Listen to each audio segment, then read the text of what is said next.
Bienvenidos todos a este episodio intermedio de El Cartucho Perdido. Estos episodios funcionan como pequeñas pausas en el camino principal, momentos para detenernos, ampliar una historia, rescatar una anécdota olvidada o explorar esos desvíos curiosos que no siempre entran en el episodio central, pero que dicen mucho más de lo que parecen.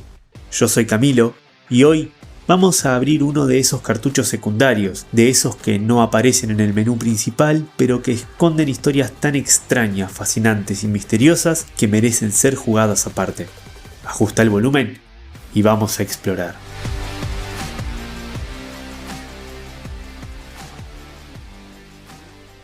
Hay personajes que nacen como videojuegos, y hay otros que terminan convirtiéndose en algo mucho más grande que eso.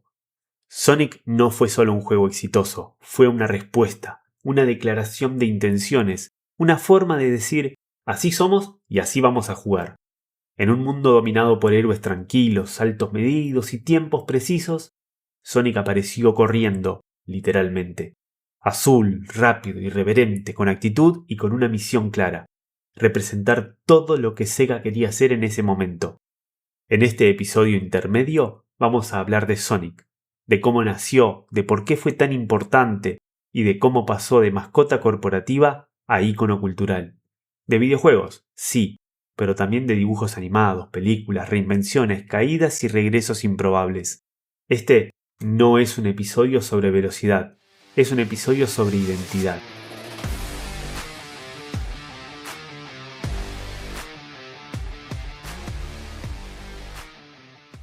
Sonic no nació como una idea creativa espontánea, nació como una urgencia estratégica.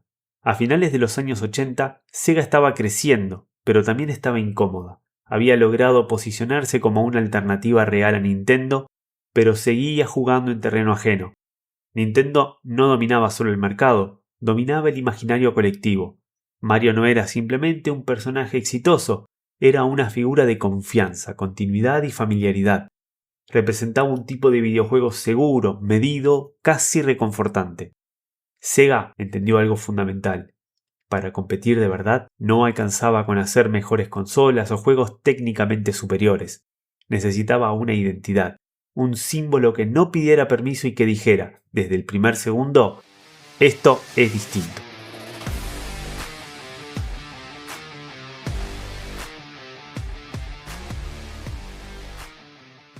La orden fue clara y directa: crear una mascota capaz de representar velocidad, actitud y modernidad.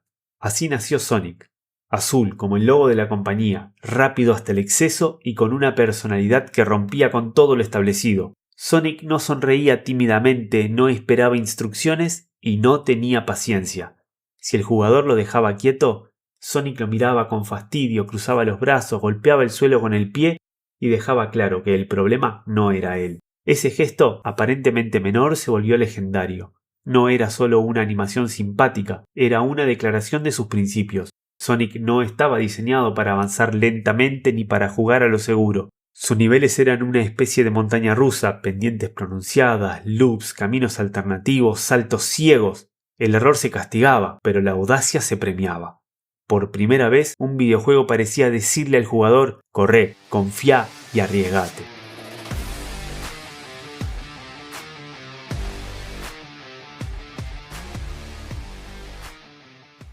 El impacto fue inmediato. Sonic se convirtió en sinónimo de Mega Drive y Mega Drive pasó a ser sinónimo de Sega.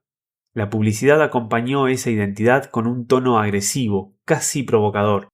Mientras otras compañías hablaban de diversión familiar, Sega hablaba de potencia, velocidad y rebeldía. Y Sonic era el rostro perfecto para esa actitud. Con el tiempo, Sonic dejó de ser solo un personaje exitoso y pasó a convertirse en una carga simbólica. Cada nueva consola de Sega traía consigo una expectativa. Sonic tenía que evolucionar, reinventarse y adaptarse. Nuevos estilos gráficos, nuevas mecánicas, nuevas personalidades. Algunas ideas funcionaron, otras no tanto. El personaje empezó a mutar al mismo ritmo vertiginoso, y a veces errático, de la compañía que lo había creado.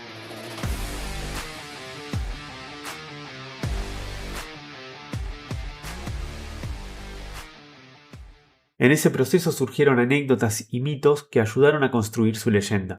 Durante años circuló la idea de que Sonic había sido diseñado como el anti-Mario en absolutamente todo, más rápido, más sarcástico, menos correcto. Y aunque simplificada, esa lectura no es del todo errónea. Sonic no buscaba ser universal, buscaba ser desafiante. Una curiosidad interesante es que Sonic nunca fue exactamente el mismo personaje en todas partes del mundo. En Occidente se lo presentó con una actitud más rebelde, más desafiante.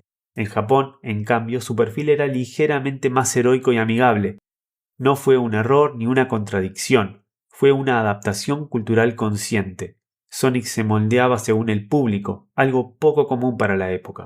También existe una pequeña leyenda circulando entre los fans, que alguna de sus actitudes más marcadas, la impaciencia, la mirada desafiante o el ritmo frenético, reflejaban internamente la presión que Sega sentía por adelantarse siempre a la competencia. No es algo confirmado oficialmente, pero resulta una lectura difícil de ignorar cuando se observa la historia de la compañía.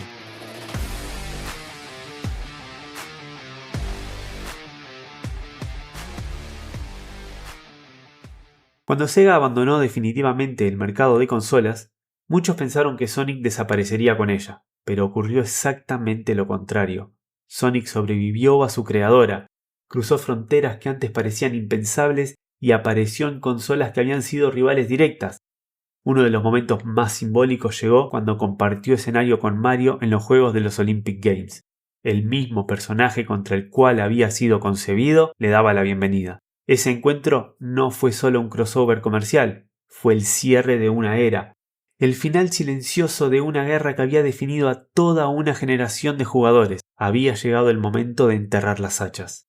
Hoy, Sonic es videojuego, serie animada, protagonista de películas y un ícono reconocible incluso fuera del mundo del gaming.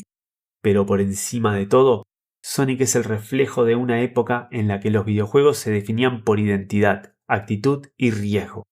Sonic no es solo velocidad, es la prueba de que a veces correr sin mirar atrás también es una forma de hacer historia.